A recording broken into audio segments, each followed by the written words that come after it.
Shalom, ¿cómo están? En este momento estamos grabando esto para poder aclarar algunos puntos que han sido que no han sido bien claros. Gracias, si no se me va a caer el pelo. Esto, para los que no saben, es la suplantación del pelo largo, del Nazarerato, que los judíos lo suplantaron primero por el Cari y después por el kipá, que fue lo que quedó más sencillo para recubrir la cabeza. Como lo vemos aquí en una publicación, voy a mostrar brevemente nada más, de estos ángeles que están siendo arrojados a tierra, demostrando de que en el reino de los cielos los ángeles llevan el pelo largo como representación de que están bajo la soberanía de Dios, del Abacadosh. Lo mismo sucede en la tierra, la mujer lleva el pelo largo, pero ese es un tema que lo vamos a aclarar más adelante. Esto solamente fue una introducción. Primero que nada quiero aclarar de que lo que no soy un profeta, ni pretendo serlo. Lo único que quiero es arrojar luz sobre muchas cosas que siempre estuvieron allí, siempre estuvieron en las Sagradas Escrituras, y que grandes hombres han estado aclarando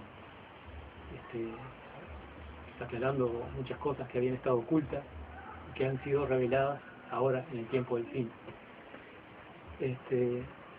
Y he estado esperando, he visto algunas cosas que estaban ahí, pero he estado esperando de que esos hombres, esos grandes personajes, de los cuales he aprendido, a quienes respeto mucho, que lo hablaran, o sea, que lo revelaran ellos, pero ninguno lo ha estado haciendo. Entonces me estoy viendo obligado, me veo en la obligación de hacerlo yo.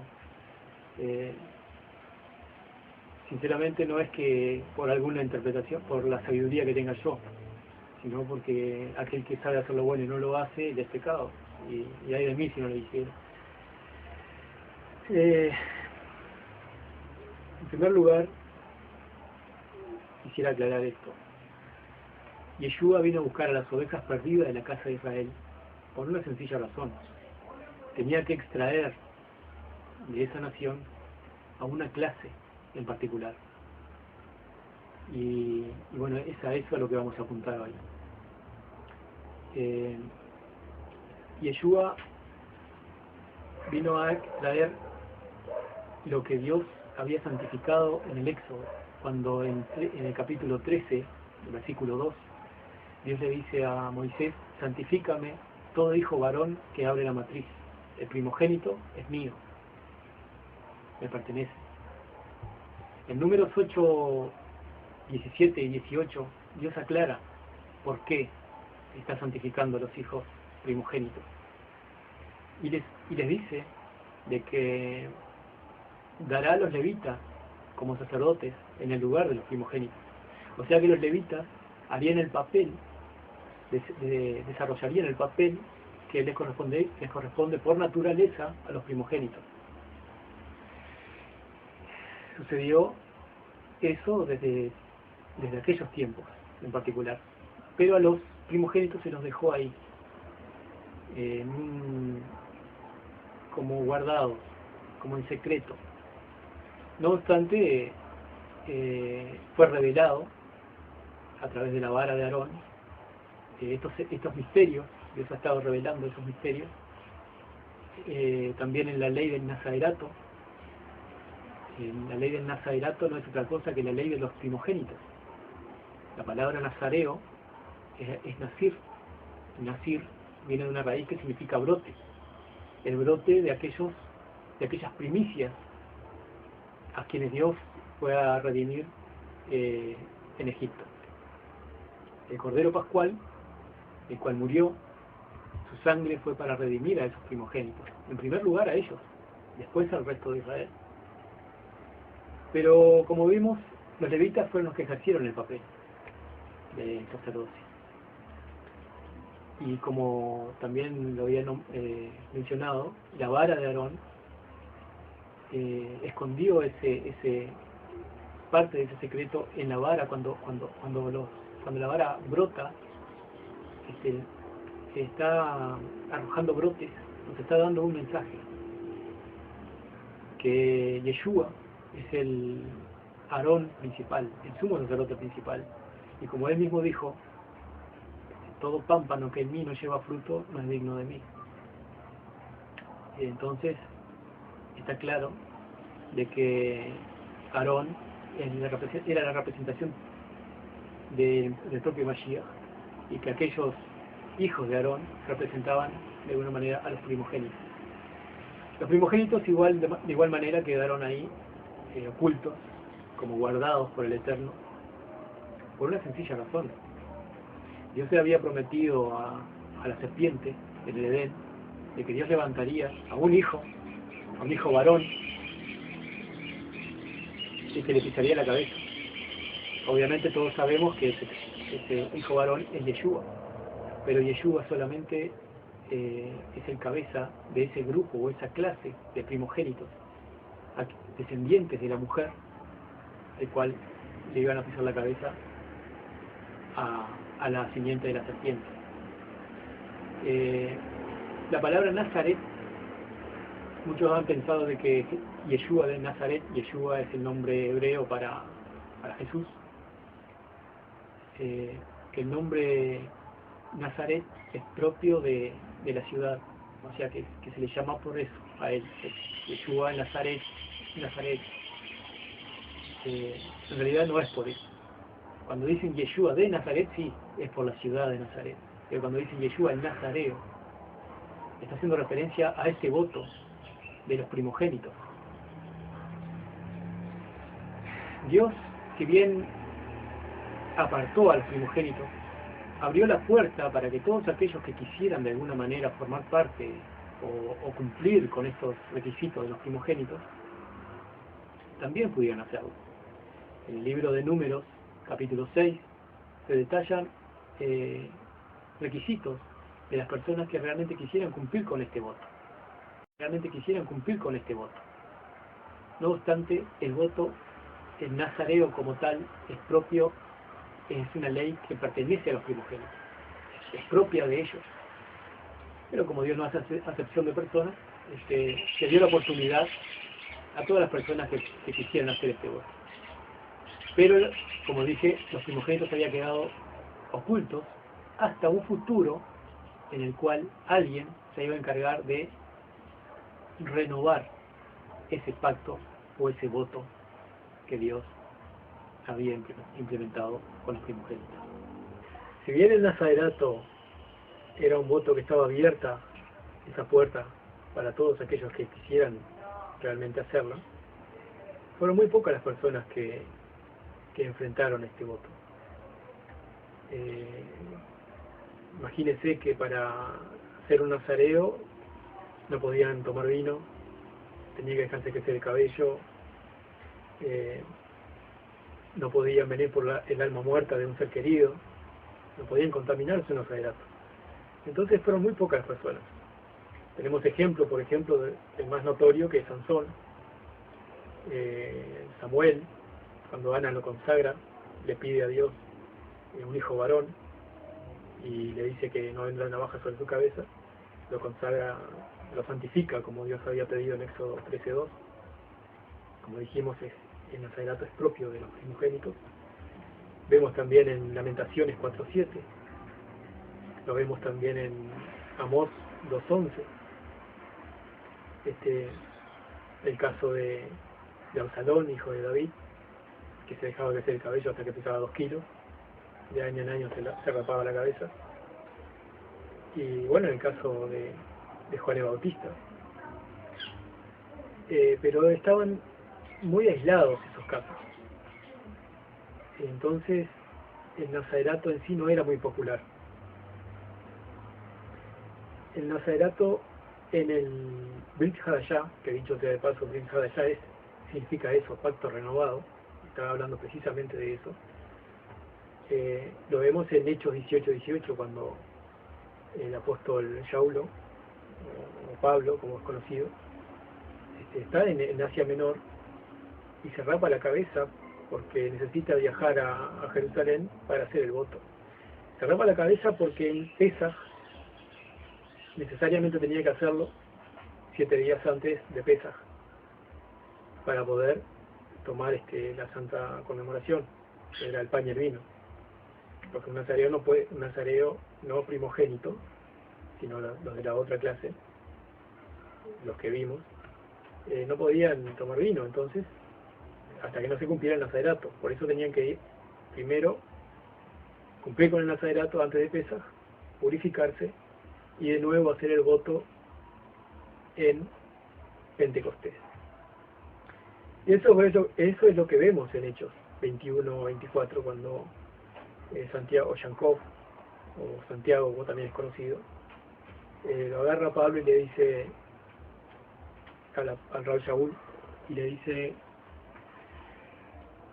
los judíos están muy enojados contigo porque han estado escuchando rumores de que estás hablando de una apostasía entre las naciones contra Moisés. Así que haz una cosa, toma a estos 4 varones que están por hacer voto y págale los gastos para que los judíos vean que tú estás andando conforme a la ley, conforme a los requerimientos de la Torá.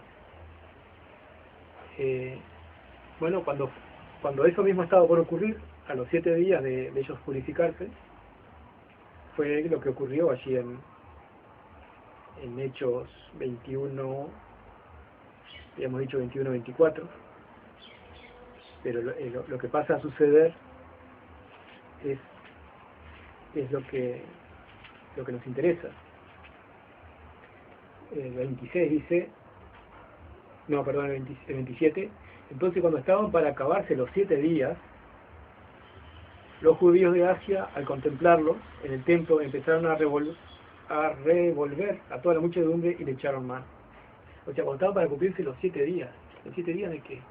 Los 7 días de la purificación del nazarerato. De modo que vemos que los apóstoles estaban cumpliendo con esa ley. No estaba del todo abolida como muchos piensan. De hecho, era la principal causa por la cual Yeshua vino a escoger a los primogénitos. Es ese voto renovado, es ese pacto renovado.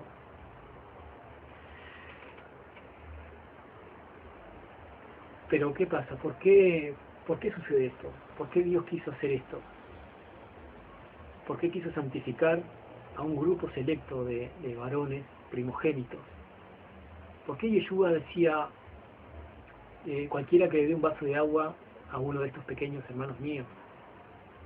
O vengan ustedes, benditos mi Padre, porque estuve con hambre y me diste de comer, o estuve con sed y me diste de beber, o estuve en la cárcel y me visitaste, o estuve enfermo en el hospital y viniste a mí. Estaba hablando de sus hermanos, estaba hablando de estos primogénitos. Muchas personas han pensado de que realmente Yeshua estaba hablando de la gran muchedumbre, por decirlo así, que también forman parte del pueblo de Dios y también tendrán su recompensa. El galardón está en obedecer los mandamientos de Dios y guardar la fe en Yeshua. De hecho, la gran muchedumbre es simbolizada por la mujer, que está en el libro de Apocalipsis 12, simboliza la gran muchedumbre, simboliza a Efraín. Es decir, que el verdadero hermano mayor no es Judá, es Judá Házaro, es Judá Ashkenazi, que muchos creen que es el que está hoy en Israel, sino esta clase en particular. Está hablando de esta clase, no tiene nada que ver con el de Israel actual. Y esto es muy importante que lo tengan en cuenta. El hermano menor, obviamente,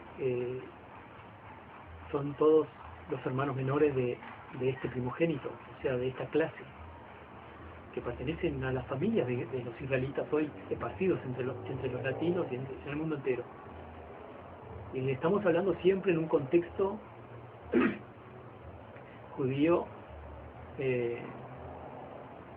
justo, ¿verdad? Que quiere agradar a Dios, que quiere volver a las raíces hebreas.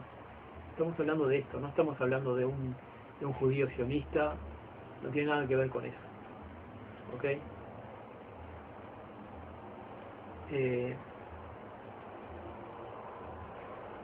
Entonces, ¿por qué hay muchas evidencias que hablan acerca de los primogénitos, de la primogenitura de Yeshua y de las primicias? Pero no son solo los testigos que están en el Brit Hadashah, también en la Torah oral. Y ahí es donde me extraña que muchos teólogos que conocen la Torah oral no hablaran de este tema. No sé si no quisieron verlo, si lo vieron, no lo sé. El tema es que siempre estuvo ahí. En el libro de Enoch se habla acerca de la caída de aquellos que estuvieron en la presencia del Altísimo, cuál fue la razón de su caída, y cómo se mancharon con sangre de mujer. El libro de Enoch, o sea, los libros de la Torah oral están registrados también en el Brit Hadashah o Nuevo Testamento. Si no, lea usted también Judas capítulo 9, versículo 9, donde se habla acerca de la disputa que Miguel tuvo con Hasatán por el cuerpo de Moisés. ¿De dónde sacó eso Judas? O en el versículo 16 y 17, donde se habla, 14 y 15, donde se habla acerca de justamente de la vida de Enoch. Segunda de Timoteo 3:8 se habla de Janes y Jambres. Janes y Jambres eran los sacerdotes que se opusieron a Moisés cuando convirtieron su vara en serpientes. ¿Dónde están esos nombres en el Tanaj o en el Antiguo Testamento? No están. Fueron sacados de la Torah oral. O sea, hay muchas referencias a la Torah oral, pero que como no tenemos acceso a eso, a esos libros, muchas veces no entendemos las escrituras. De igual manera, la fe es lo que nos hace vivir. No importa si conocemos o no conocemos. Lo importante es creer de que realmente las cosas que se hablaron en el libro de Apocalipsis se van a cumplir. El propio Shaulo o Pablo dijo que él todavía no tenía las cosas en claro, hasta que no vino el libro de Apocalipsis o Revelación. Nadie sabía nada de cómo iba a ser. De modo que la puerta estaba abierta a todo el mundo, generosamente, incluso a los gentiles, de que iban a ir al cielo. Sin embargo, en el libro de Apocalipsis se aclara de que los únicos que van al cielo a reinar con el Mashiach son estos primogénitos, que tienen un número X y que son 144. Después está Efraín. Efraín no aparece en la lista de los ungidos, pero sí aparece en el versículo 9 del capítulo 7 de Apocalipsis, donde se habla de la gran muchedumbre. Recordemos que cuando a Jacob se le trajo a Manasés y a Efraín, él bendijo a Efraín por encima de Manasés, siendo que era el menor, y dijo que él llegaría a ser una multitud de naciones. De modo de que Efraín también está en la descripción de Apocalipsis, solo que está en esa gran muchedumbre, en esas otras ovejas, del cual habló el Mashiach. Porque este rebaño pequeño ha sido seleccionado para una clase sacerdotal. La clase sacerdotal que siempre debieron cumplir, solo que los levitas habían sido puestos momentáneamente como tutores hasta que estos estuvieran preparados, hasta que Mashiach viniera a llevarlos, a seleccionarlos, perdón.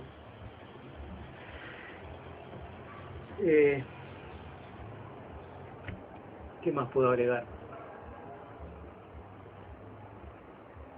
¿Por qué no se reveló esto? ¿Por qué esto estuvo oculto durante tanto tiempo? sencillamente porque la identidad de estos primogénitos tenía que ser guardada, tenía que ser preservada de aquel que es enemigo, de aquel que ha tenido varios crímenes contra esa humanidad, de pequeños, recién nacidos, y todos sabemos de quién estamos hablando. Entonces estas cosas tenían que permanecer así, tenían que permanecer ocultas hasta el tiempo del fin. ¿Por qué ahora se ha dado la oportunidad para hablar de este tema? Son muchos los acontecimientos que están ocurriendo en el mundo y es necesario que se hable, que se saque a la luz lo que tiene que salir a la luz. Entonces, estas cosas tenían que ser reveladas en este tiempo en particular. Y sinceramente no quería hacerlo yo. Pero como dije al principio, el que sabe hacer lo bueno y no lo hace, él es pecado. Y ahí de mí si no hubiera dicho eso. Era necesario que saliera toda la luz, que salga toda la luz. Incluso todavía no he sacado toda la luz porque hay una razón por la que Dios eligió a estos hijos varones de entre la humanidad. Hay una razón y la voy a revelar, sí, pero todavía en el Pesaj, no ahora. Esto es solamente para que vayan teniendo en cuenta las cosas que realmente están ahí, pero que muchas veces no podemos verlas. O sea, no den por sentado que ya se las saben todas. ¿Ok? Porque yo hasta el día de hoy sigo aprendiendo cosas. Hasta el día de hoy se me siguen revelando cosas. Y no porque sea sabio, porque tenga un gran conocimiento, sencillamente porque exploro y busco. Y sé que muchos de ustedes lo hacen también.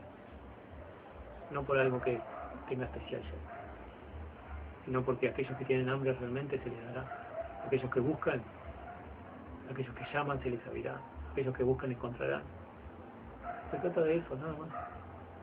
Todo el libro de Apocalipsis son referencias a lo que ya se escribió en el Antiguo Testamento o en el Tanaj. Digo Antiguo Testamento para qué, porque soy consciente de que muchos evangélicos están, personas que no conocen la fe hebrea como tal, no entiendan, entonces quiero que ellos también entiendan. Ahora bien, la mujer que simboliza a Efraín o Israel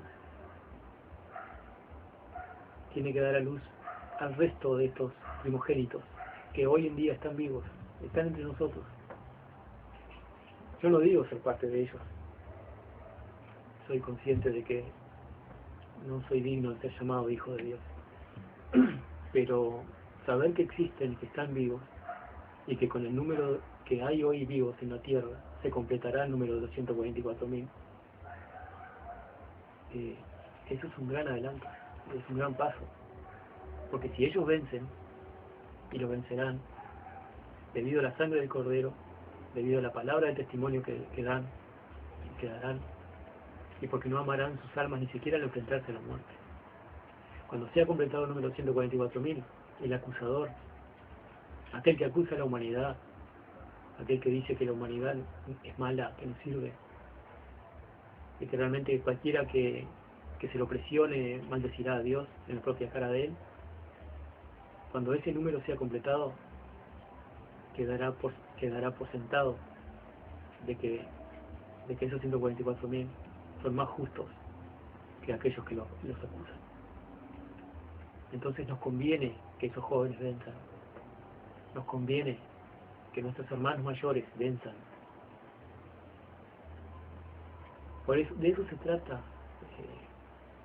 de apoyar, se trata de no tirar abajo. Ellos de igual manera, piensen lo que piensen ustedes, se pongan en contra o a favor, ellos van a vencer igual. Sabemos que está escrito así y lo harán.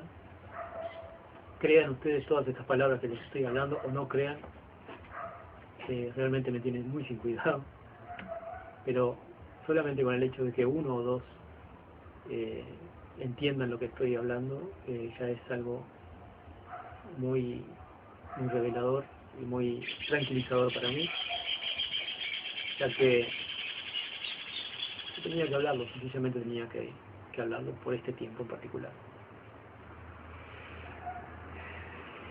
Hasatán siempre ha buscado exterminar a estos primogénitos. ¿Ustedes creen que se trataba solamente de la vida del Mashiach? No se trataba solamente de matarlo a él cuando él naciera. Se trata de matar a todos los primogénitos. Y él sabe que ellos están vivos hoy. Por eso los abortos, por eso la ley que promulga el aborto. Por eso hay tanta violación y abuso de niños. Justamente porque a él no le conviene que ellos venzan.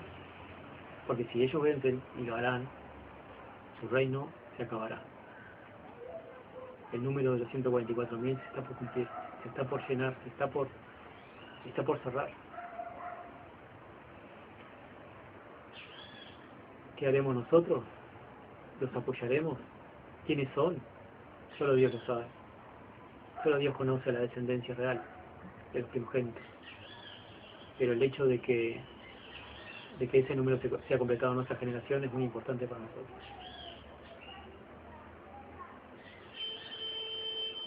Sencillamente les digo hasta próxima oportunidad y hasta Pesaj, y seguiremos hablando de este tema y arrojaremos más luz de por qué Dios, teniendo tantos ángeles en el cielo, escoge a los hijos de los hombres para que vayan a habitar con él. Ok, bueno, para finalizar, lo único que me resta decir, para que quede claro todo de lo que he explicado, es que las ovejas perdidas de la casa de Israel están esparcidas entre las naciones, tienen hijos que solamente Dios sabe si son los primogénitos que Él está buscando, que Él ha predestinado, desde hace mucho, si están cumpliendo realmente con la Torá, si están creyendo en el Mashiach, que es Yeshua, Jesús, están siendo seleccionados. Los gentiles no están obligados a cumplir con la Torá, están solamente obligados a guardar lo que se dijo allí en Hechos 21, 25. En cuanto a los creyentes entre las naciones, hemos enviado aviso, habiendo dictaminado nuestra decisión, de que se guarden de los sacrificados a los ídolos, así como también de la sangre, y de lo estrangulado y de fornicación. No están obligados a guardar la Torá. Pero si llegas a descubrir que tu apellido es de origen judío, quedará a tu criterio si realmente quieres con todo tu corazón que la ley de Dios sea puesta en tu corazón. Pero primero las primicias, o sea, primero Mashiach, después las primicias, después el Israel, o sea, todos aquellos que están esparcidos hoy entre las naciones. No estamos hablando del Israel Házaro, no estamos hablando de los judíos que hoy están en la tierra de Israel. No tiene nada que ver con el sionismo. Les guste o no les guste a los que son antisemitas, antisionistas, si realmente también son anti-nitzaritas, bueno, está escrito así. Les guste, lloren, patalen, hagan lo que quieran, pero esto es así. Me tiene muy sin cuidado las opiniones que puedan tener negativas acerca de mí. Si tengo que decir esto contra el mundo entero, lo voy a decir, sencillamente porque sé lo que digo, sé que está en la escritura, y bueno, más nada que decir, sencillamente aguanten firme la gran tribulación, manténganse firmes, no se dobleguen ante el ecumenístico católico, que tratará de agarrar a los evangélicos y hacerlos uno con la Iglesia Católica. Ya lo vemos, está escrito así, literalmente se separará la cizaña del trigo, de modo que aguanten, sean firmes y fieles, y heredarán la corona de la vida. En el Pesaj vamos a aclarar realmente, como dijimos, quiénes son los 144.000 en el reino de los cielos. ¿Por qué decimos que no se mancharon con sangre de mujer? ¿Por qué decimos que esto es literal? y, y bueno, y por qué Dios necesita más ángeles, por decirlo así, cuando Él ya tiene millones en el cielo.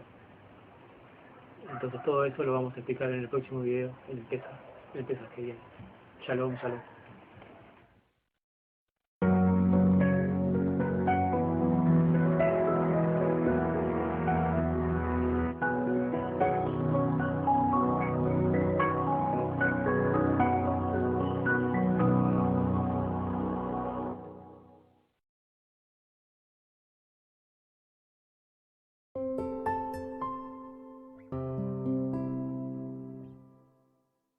Shabbat shalom, y feliz término de Sukkot para las personas que vivimos aquí en Uruguay, ya que nosotros comenzamos la cuenta de Yom Teruah el 7 de septiembre. 7 de septiembre terminó los 10 días, el 17 de septiembre Yom Kippur, el 15, o sea, del 17 más 5, 22, y del 22, que comienza Cabañas, durante 7 días, termina hoy, termina en este momento. Así que, nada, sencillamente quise traer estos recipientes para explicar el reino de los cielos. Quizás les parezca un poco diferente la manera de interactuar ahora, pero lo van a entender con el transcurso del tiempo. Como podrán ver, no traje kipá, no traje talí, porque ya el cabello largo está haciendo el trabajo del nazarerato, de cubrirse la cabeza. Y bueno, empecemos explicando el misterio del reino de los cielos. Sabemos bien de que en el tiempo del fin esto iba a suceder. Tarde o temprano las cosas iban a salir a la luz. Y en este preciso instante, a través de esta grabación, quiero sacar el mayor provecho posible para poder explicarles este misterio.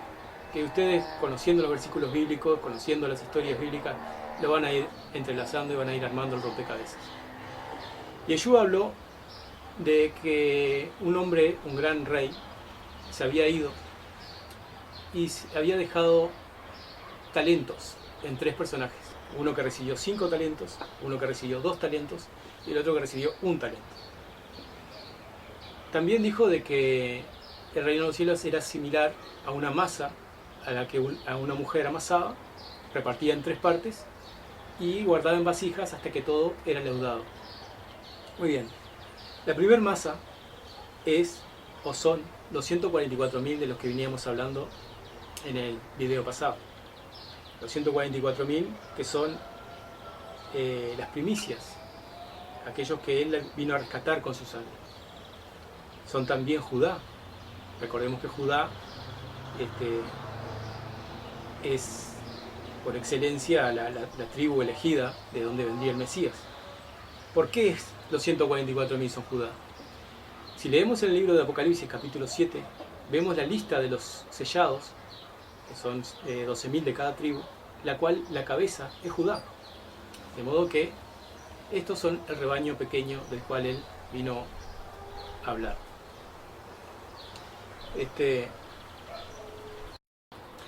Muy bien, decíamos que los 144.000 son Judá, que está encabezado, que son los 144.000 encabezados por Judá, y de que eran arrebatados para Dios y su trono. ¿Ok? Ellos también son el hijo varón, que es nacido de la mujer que está en el libro de Apocalipsis, la mujer que da luz. Este recipiente es Israel. Sabemos que los 144.000 son hijos de las familias de Israel, son los primogénitos. Y los que encabezan a la tribu de Israel es Efraín.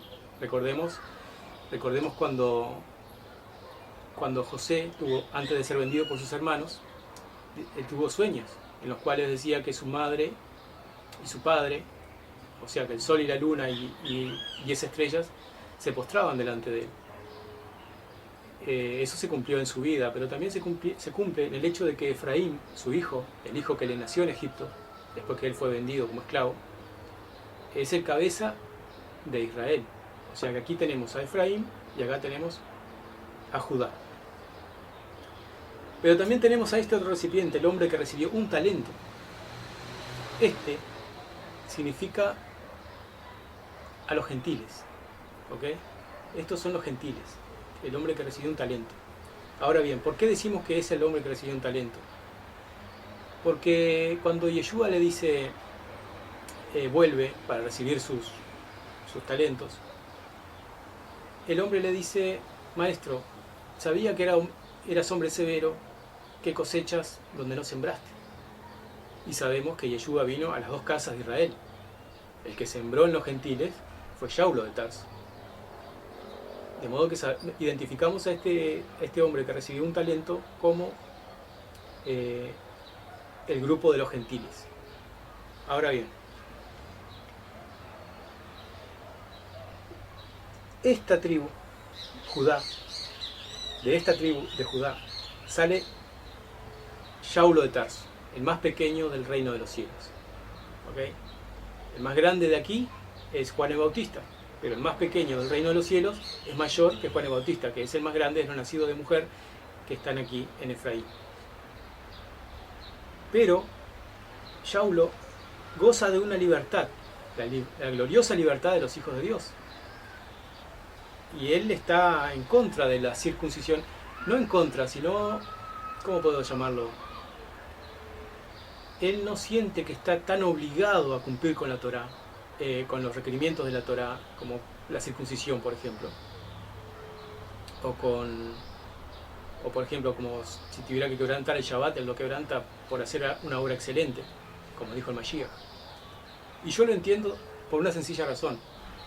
Imagínense a un hombre, por ejemplo, un comandante militar que tenga a su cargo muchos soldados, pero también tiene hijos.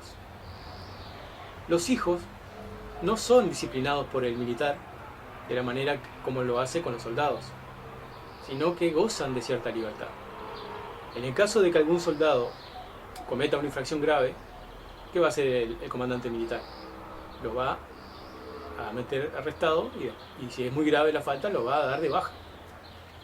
Lo mismo sucede en el ámbito espiritual, pero no con sus hijos. El comandante militar no va a hacer eso con sus hijos. Aunque los va a castigar, no los va a dar de baja. ¿Por qué? Porque ellos están haciendo un sacrificio muy grande para que otra tercera parte pueda vivir.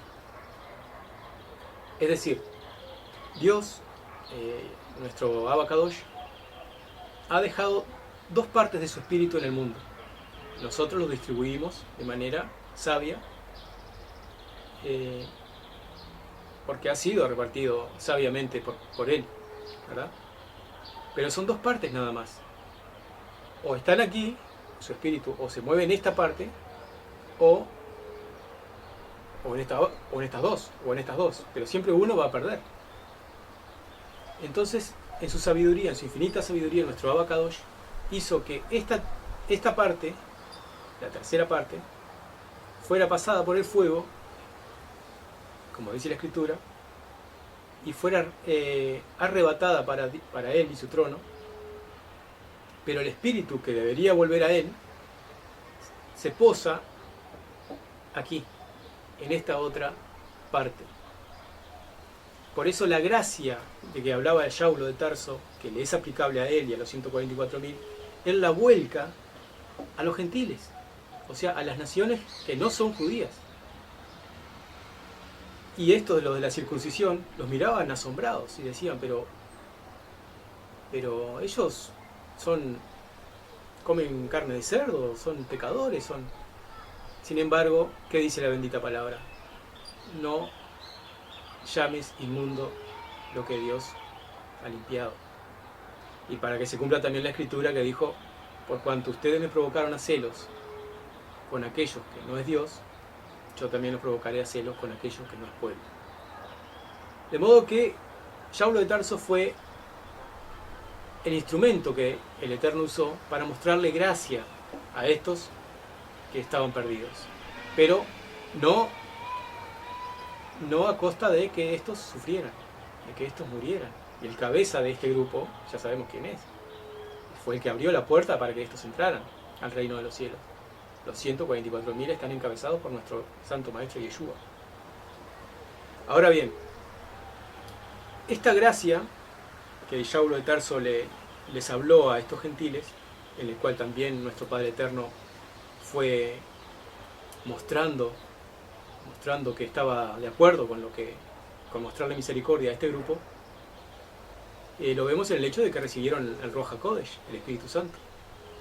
Cuando Pedro va a Cornelio, a la casa del centurión romano, él empieza a hablar acerca de estas cosas y ellos reciben el Ruach HaKodesh. Y entonces se comprueba realmente que Saulo de Tarso estaba hablando lo correcto. No obstante, como dijimos, la porción del espíritu de estos fue dada a estos como una gracia, como un regalo, y fue distribuido ampliamente sobre el mundo, ¿verdad? Entonces, esa gracia que fue sembrada como semilla ha brotado, ha dado su trigo, pero ya es hora, después de 2000 años, de que ese Ruach HaKodesh, ese espíritu que está en el mundo, empiece a ser recogido, como la red que es recogida del mar, empieza a ser segada, el trigo empieza a ser segado, y bueno, los que están aquí, hay muchos de ellos que están entrando por una puertita que está aquí figuradamente, están entrando a las raíces hebreas originales, Pero aquí queda el hombre con un talento, que dice, tengo miedo. O sea que los gentiles están divididos en dos partes. En un grupo que entra a las raíces hebreas y el otro que queda y dice, tengo miedo. El Ruach HaKodesh va a seguir recogiéndose como una red hasta que la plenitud o las cosas deseables de las naciones entren a donde tienen que entrar.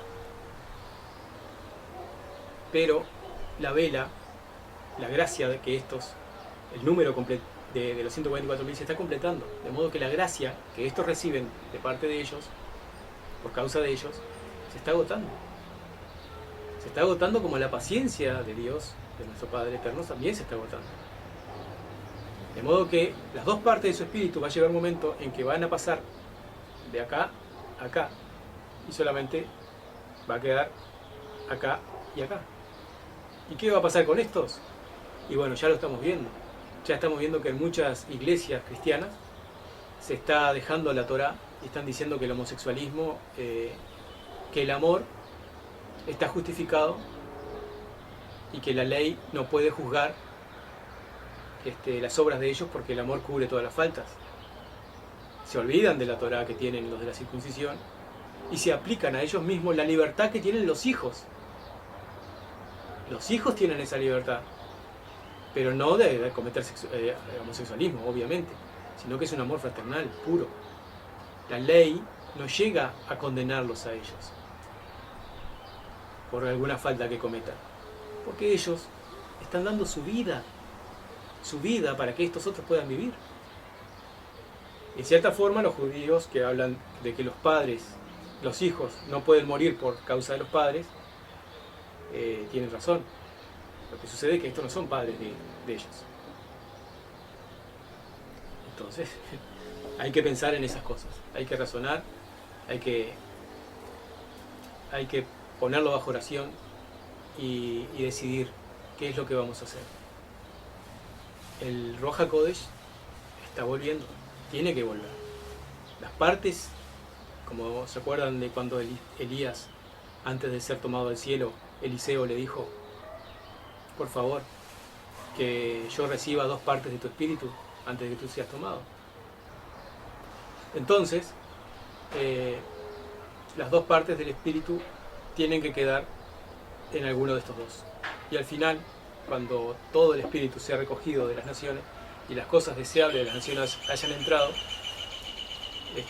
bueno, se llenará esta parte y de aquí saldrá el último grupo para completar el número de los 144.000, que será completado en esta generación.